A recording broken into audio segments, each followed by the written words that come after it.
Hai, Assalamualaikum warahmatullahi wabarakatuh. Nama Uncle Sufyan Ismail, merupakan pengamal perundangan syariah di negeri Sabah atau lebih dikenali dengan Peguam Syar'i.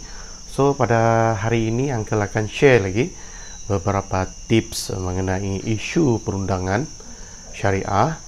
So, akhir-akhir ini kita ada mendengar beberapa berita hangat mengenai isu perundangan, mungkin juga isu syariah, iaitu kes arwah abam, di mana ini melibatkan di antara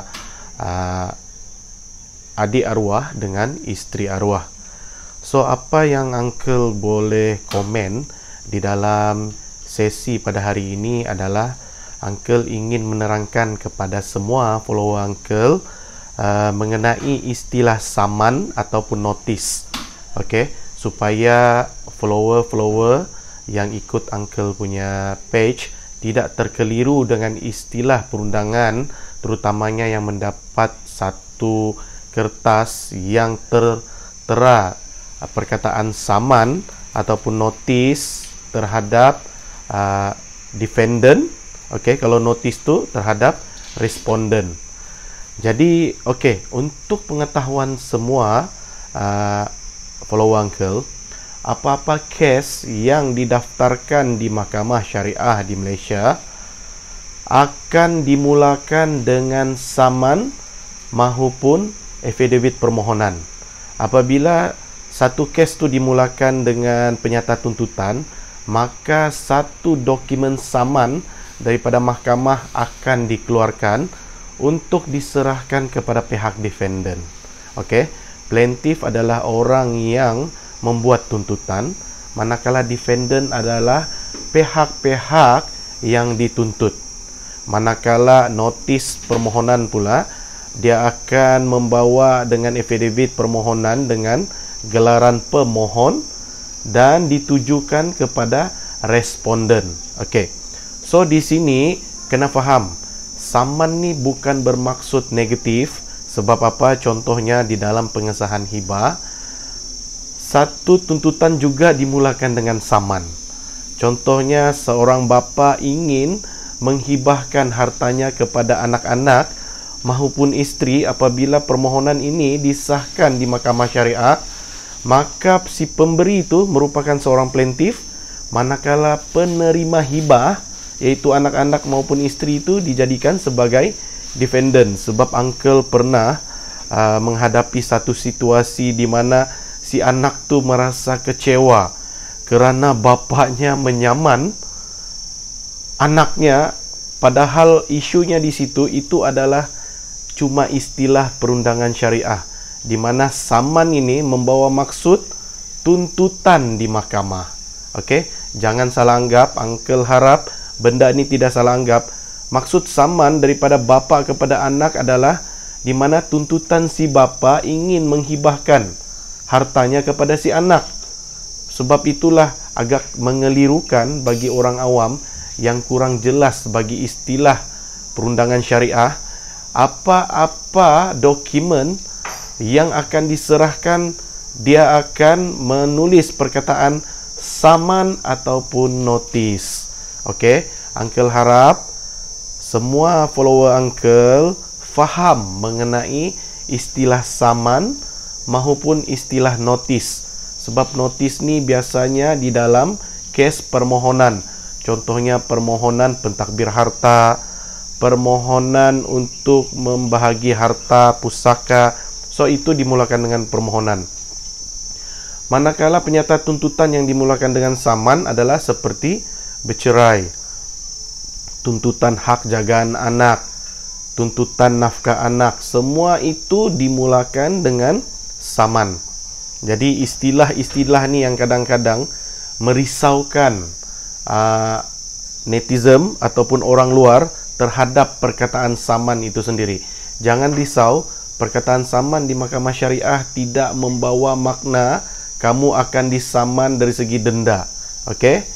Jadi Uncle harap hari ini punya sharing memberi kefahaman dan manfaat kepada kamu semua mengenai istilah saman ataupun notis di Mahkamah Syariah.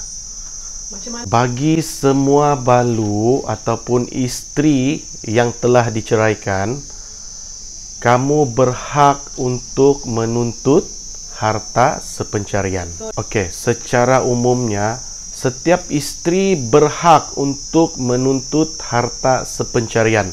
Uncle bagi contoh dalam keadaan di mana seorang isteri itu kematian suami. Sebelum pembahagian harta pusaka, tidak kisahlah pembahagian itu secara persetujuan maupun secara faraid, apa yang perlu dilakukan oleh seorang isteri adalah menuntut harta sepencarian. Dahulu, itu adalah perkara yang pertama perlu dilakukan oleh seorang isteri ataupun balu. Sebab apa? Di dalam pembahagian faraid, pembahagian isteri cuma 1/8. Apabila isu 1/8 ni, banyaklah wanita ataupun isteri-isteri yang mengeluh tentang pembahagian yang terkecil di dalam faraid. Kenapa dia ada jumlah pembahagian yang sedikit?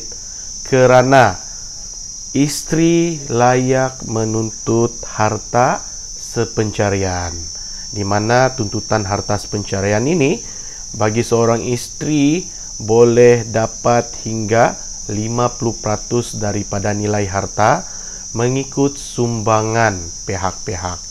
Okey, sebab itulah di mana seorang isteri itu digalakkan atau diarahkan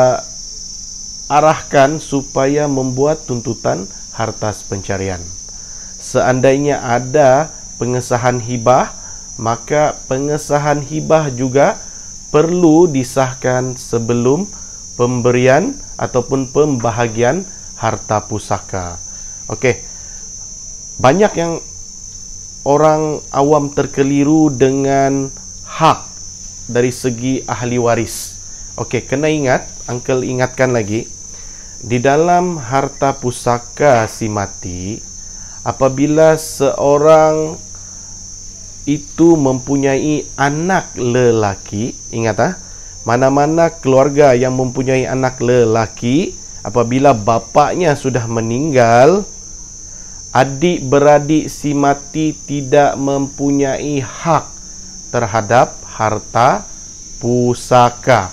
Ingat, adik-beradik si mati tidak mempunyai hak terhadap harta pusaka si mati jika seseorang itu mempunyai anak lelaki. Maksudnya di sini, orang yang berhak di dalam harta pusaka tersebut adalah ibu bapa si mati, isteri si mati, dan anak-anak si mati sahaja. Okey? Itu kamu harus faham. Okey? Di dalam pembahagian harta pusaka di mahkamah syariah. Uncle harap perkara ini jelas dan semua follower Uncle faham mengenai istilah saman ataupun notis di mahkamah syariah. So sebelum tu kita sedekahkanlah Al-Fatihah. Ya, kita sedekahkan Al-Fatihah kepada arwah Abam dan moga urusan keluarganya dapat diselesaikan secara baik. Okey. Sebab Islam tu indah, perkara boleh diselesaikan secara baik daripada bersengketa. Okey, Uncle akhiri dengan ucapan Assalamualaikum warahmatullahi wabarakatuh. Kita jumpa lagi.